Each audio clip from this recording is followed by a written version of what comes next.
The contrast could not be clearer. And let's also not forget that previous peace talks got blocked. We all remember Biden and Boris Johnson reportedly shutting them down, keeping the war going. There are some in my country who would instead force Ukraine to give up large parts of its sovereign territory, who would demand that Ukraine accept neutrality and would require Ukraine to forego security relationships with other nations. These proposals are the same of those of Putin. And let us be clear, they are not proposals for peace. Instead, they are proposals for surrender, which is dangerous and unacceptable. So, President Zelensky, I look forward to our discussion today, and I will continue to work with you to ensure Ukraine prevails in this conflict and remains a free, democratic, and independent. Take a look back at the last 3 presidential elections, and these were the results in the exit polls among Hispanic voters. That 14, look at that cut there, almost 20 points less than just 4 years ago. And 4 years ago, we were saying Donald Trump had made inroads with Hispanic voters. This suggests that that has continued apace. What is going on? Talking a little bit about the issues. What's the most important issue? We asked in this poll, abortion clocking in there, and Kamala Harris, big advantage. We see that being competent and effective. Kamala Harris leading there as well. But then the biggies. These are the ones that Hispanic voters are saying are the most important to them. Economy, small advantage, Trump, inflation, 9-point advantage. And how about that? On the border and on immigration, Donald Trump with a double-digit advantage, 13 points in our poll. When asked who would be better on this issue, Hispanic voters are saying it's Donald Trump.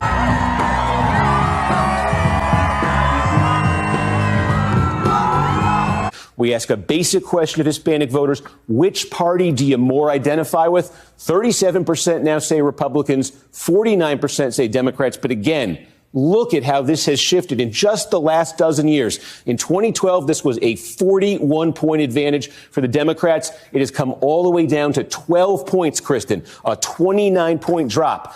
I would, in fact, make sure that we immediately surge to the border.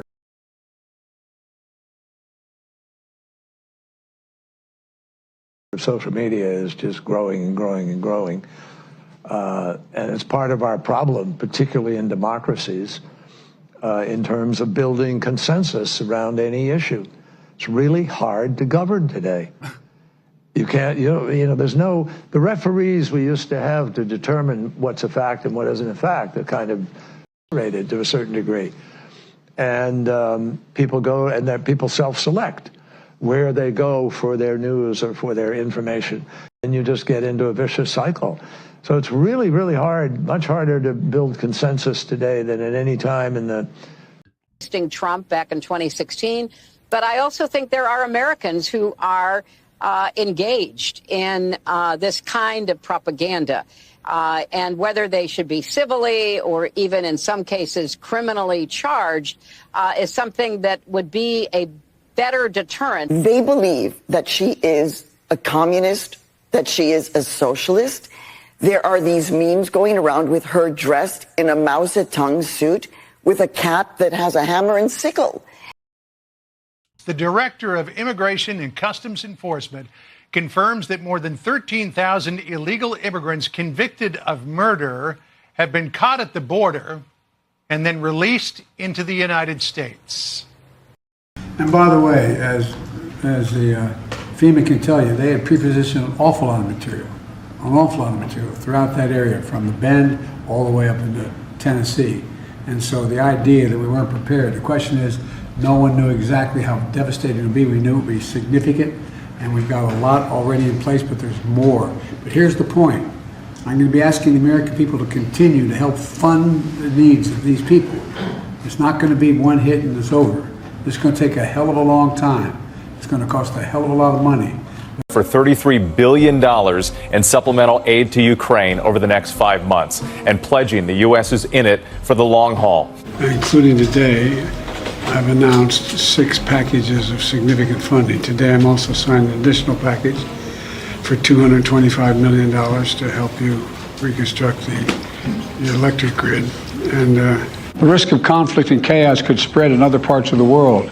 The president defending his expected Friday request to Congress, an unprecedented estimated $105 billion in security funding for Israel and Ukraine. $60 billion is said to be slated for the fight against Russia. Think about that. Finances to the tune of $500 million from the U.S. in direct economic assistance to Ukraine's government. But here's the point. I'm going to be asking the American people to continue to help fund the needs of these people. It's not going to be one hit and it's over. It's going to take a hell of a long time. It's going to cost a hell of a lot of money. It's going to cost a hell of a lot of money. It's going to cost a hell of a lot of money. For $225 million to help you. For $225 million to help you. Do you think maybe that it's possible that you are stupid? Are there any more resources the federal government could be giving them? No, we've given them, we have pre-planned a significant amount of it, even though they didn't ask for it yet. Mr. President, any comments on the rising death toll? Will you come talk about the Hawaii response, Mr. President? Nothing. Joe Biden became mentally impaired. Kamala was born that way. She was born that way.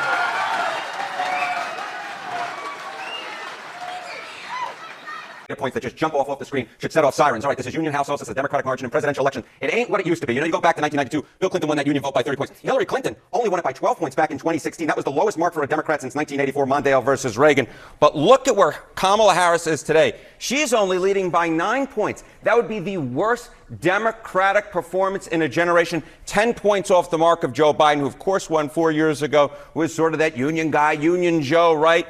Won it by 19 points. She's 10 points off his mark, and the worst in a generation if this, in fact, holds, Sarah. All right, the voters of color. You go back 4 years ago, look at that. Joe Biden won that group by 45 points. Look at where Kamala Harris's support is today. She's still leading amongst that group, but that lead is down 17 points to just 28 points. And I will note that the margin among voters of color who actually graduate college has only been changed by 5 points. 5 points compared to 4 years ago. The reason Donald Trump is doing so well amongst voters of color is because he has really gone in and grabbed a lot of voters that he didn't previously have among those who didn't graduate college. And this is part of a larger trend that we're seeing throughout our politics, Sarah, in which Republicans, specifically Donald Trump, is doing very, very well among working class voters, whether they were in unions, whether they went to trade school, or whether they're voters of color. The fact is Donald Trump seems to have gone into a hotbed of traditional Democratic support and made a lot of movement in ways I don't think a lot of people would have thought when he went down that escalator just back in 2015. What's your favorite Kamala policy, sir?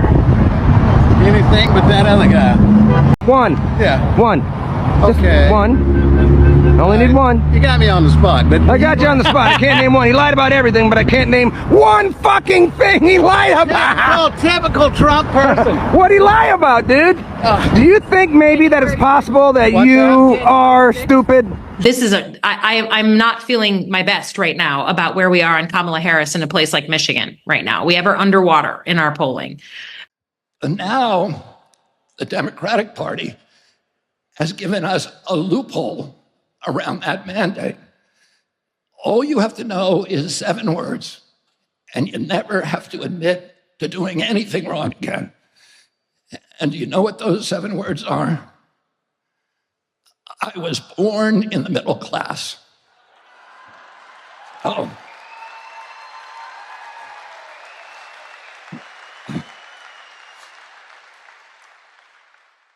You know, I'm not a politician. I'm not an expert on various issues that we're up against today, but I do feel strongly about who our leaders should be as an American citizen, and I would really like it if the discourse could become kinder and more effective, and I think that will be the case with Kamala Harris and Tim Walz in office, and because I think they are people who are for the people. So I was raised as a middle-class kid. I grew up a middle-class kid. I believe in the ambition, the aspirations, the dreams of the American people. You know, we have ambitions and aspirations and dreams. The ambition, the aspiration, the dream. I started my career as a prosecutor. I was a career prosecutor for most of my career. Having a background as a prosecutor, I intend to create an opportunity economy, developing and creating an opportunity economy. What I imagine and believe and call an opportunity economy. Leaked U.S. Army CUI documents reveal warning of criminal Venezuelan organization Tren de Aragua expanding threat across New York City. The document states that Tren de Aragua has established a presence in Brooklyn, Bronx, and Williamsburg, New York. Approximately 400 TDA members live in those cities. The distribution of the CUI document comes after videos showing National Guardsmen in subway stations and establishing a presence throughout New York City. National Guard is now all over Brooklyn, man. Why is the Army at this hotel? We're here at the request of the state. It has been confirmed through the documents provided to us that Tren de Aragua, the criminal organization, has active members in Denver and have been given a green light to fire on or attack law enforcement in Denver, Colorado. HSI New York has received similar reports. She's carambling her nonsense. What is your economic plan moving forward for people who are living paycheck to paycheck and struggling for groceries and rent and homeowners? So, look, I grew up, so my sister and I were raised. Which she almost went back into that middle-class family line while wearing her middle-class $60,000 Tiffany necklace. Look, I grew up, so my sister and I were raised by our mother. We lived for a long time in an apartment on top of a childcare center. That childcare center was actually owned by a woman with 2 more townhouses. Childcare was small business owners, small business owners. I love our small businesses and focused on small businesses. And my vision overall is we need to build an opportunity economy in which we increase opportunity for all, including small business owners. So small businesses, community, and community, what the community wants. Meanwhile, Donald Trump is actually in Georgia, unable to work with Biden. Have you reached out to President Biden about federal relief efforts? No, I haven't reached out to him. No, I think he's sleeping right now. As Biden finally returns from his beach trip. Mr. President, why weren't you and Vice President Harris here in Washington commanding this weekend? I was commanding. I was on the phone for at least 2 hours yesterday and the day before as well. I command. It's called a telephone. And all my security people. Is it not important for the country to see? Yes, he's commanding the overrun shelters running out of food with FEMA nowhere in sight. And when asked if Americans will get more support, he rejects them. Are there any more resources the federal government could be giving them? No, we have pre-planned a significant amount of it, even though they didn't ask for it yet. So while the roads are destroyed in North Carolina, the streets are flooded with sand in Florida, and the homes are underwater in Tennessee, local residents are forced to fend for themselves, just like in Lahaina last year, where the locals had to jet ski in their own supplies. And the more you look into what's happening after Hurricane Helene, the more outraged you'll get at this administration. But I think their biggest sin is that they think you're too stupid to notice that they're faking everything. Just look at her VP pick Tim's Twitter post about going to a football game. He's up there cheering from his suite while nothing is actually happening on the field. Out there pointing to the fans that could literally care less about him and whatever this is. And obviously lying about a football game isn't the biggest deal, but it does make you wonder, if they have to fake everything about being a football fan, what won't they lie about?